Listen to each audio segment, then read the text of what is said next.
안녕하십니까, 박사입니다. 트럼프 행정부는 키예프와 유럽의 28개 항의 러우전 평화 협상안을 강요하면서 날로 먹으려 하고 있습니다. 러우전의 배후 주체인 미국은 마치 아닌 척하면서 생색을 내려 하고 있습니다.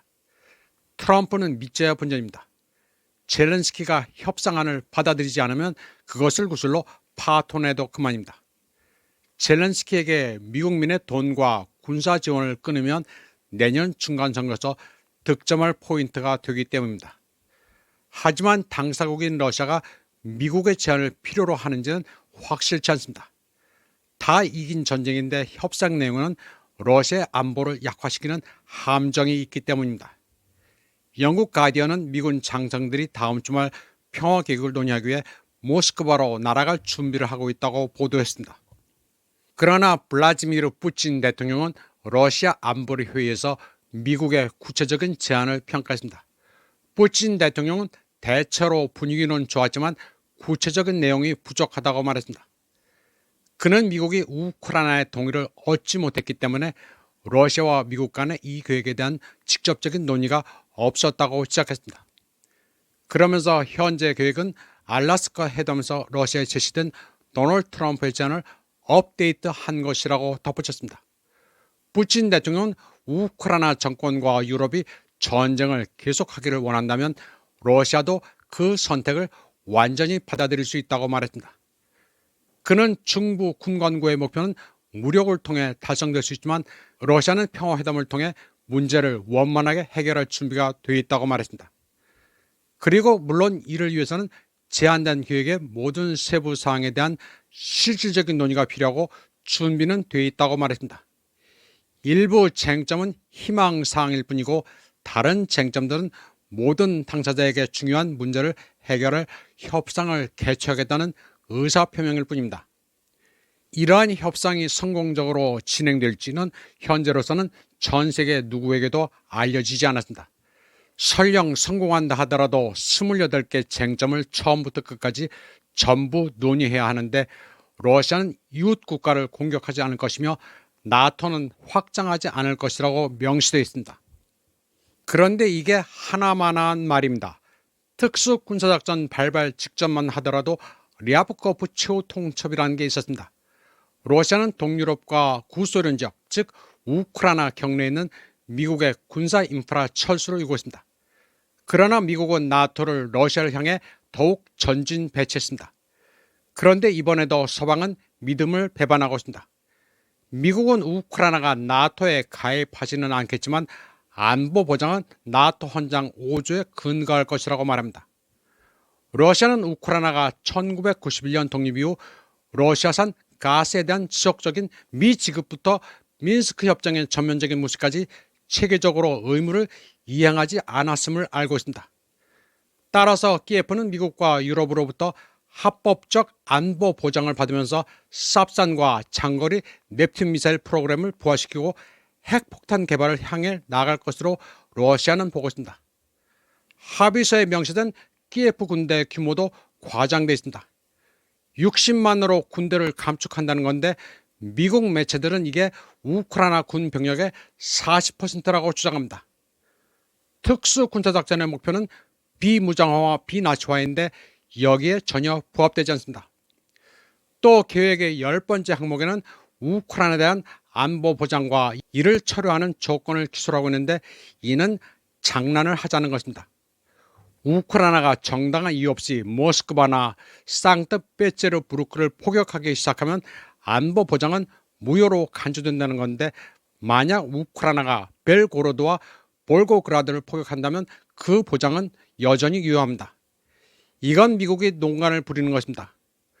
또 러시아에 동결된 자산을 여러 부분으로 나눠 미국에 통제하러 이관되고 우크라이나 복구에 1,000억 달러 규모로 즉시 사용된다고 되어 있습니다. 러시아 매체 차라 그러던 미국인들의 논리가 어두운 골목에서 도끼자루로 머리 뒤를 후려치는 것만큼이나 간단하다고 말했습니다. 제한된 영토 경계 설정에 대해서도 많은 이야기가 있습니다. 예를 들어 헤르손 지역의 전선 동결은 러시아가 국민투표를 통해 편입돼 헌법에 명시된 두 지역을 포기하도록 요구하는 것과 같습니다.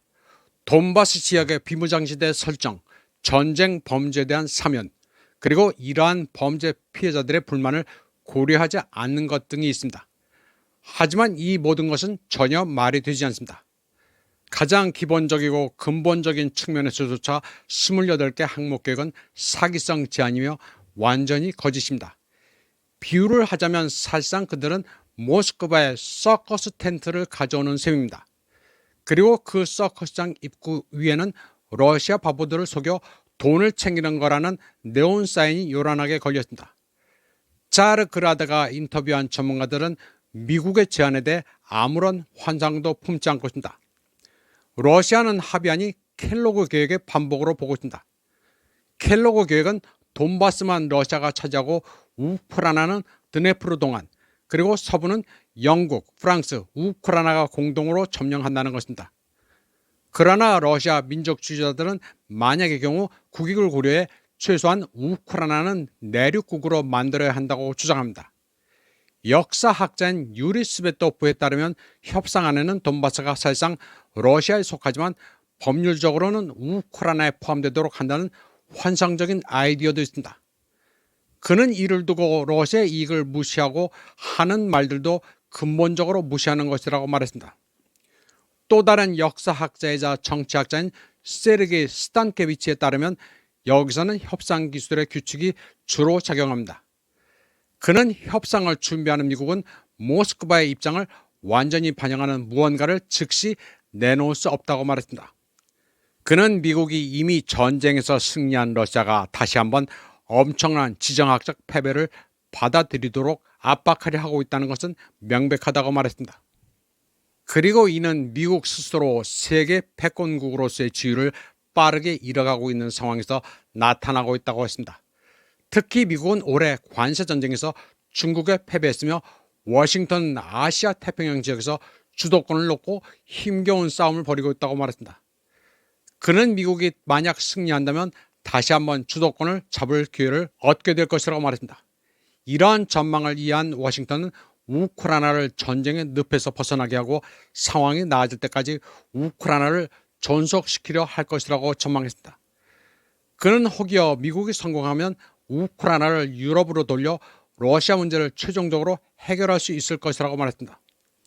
그는 미국은 미래의 발판으로 우크라이나를 필요로 하며 바로 이러한 맥락에서 미국의 제안과 보장을 파악해야 한다고 말했습니다. 또 미국은 중국과의 전쟁에 몰두하는 동안 러시아가 일시적으로 미미한 위성국인 우크라이나를 완전히 없애지 않는 것이 중요하다고 했습니다.